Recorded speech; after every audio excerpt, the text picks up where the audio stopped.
Magandang araw, Pilipinas.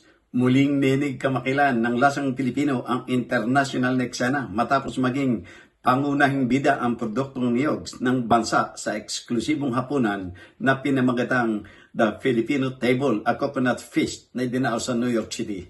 Ang aktibidad ay inorganisa ng Philippine Consulate General at Philippine Trade and Investment Center sa New York bilang pakikisa sa pagdiriwang ng ika-128 anibersaryo ng Deklarasyon ng Kalayaan ng Pilipinas at katuwang ang Philippine Coconut Authority at ang Coconut Farmers and Industry Development Plan.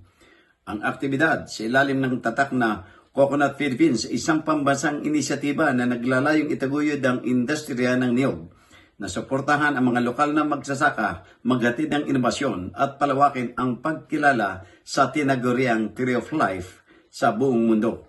Dumalo sa event ang Consular Corps, mga mamamahayag, mga professional na sa larangan ng kulinarya, mga importer at mga kilalang trade stakeholders sa Amerika.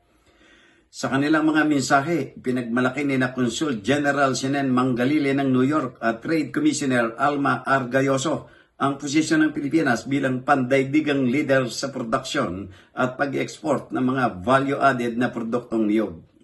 Hinikayat din ng mga opisyal ang mga dayuhang negosyante na patuloy na tangkilikin ang mga produktong ito at sinabing ang bawat pagbili at suporta sa industriya ay may ambag sa pag-angat ng kabuhayan ng milyon-milyong magsasakang Pilipino at ng kanilang mga pamilya sa bansa. Balita mula sa Amerika para sa journalnews.com.ph. Jojo Cesar Magsumbol, People's Tonight.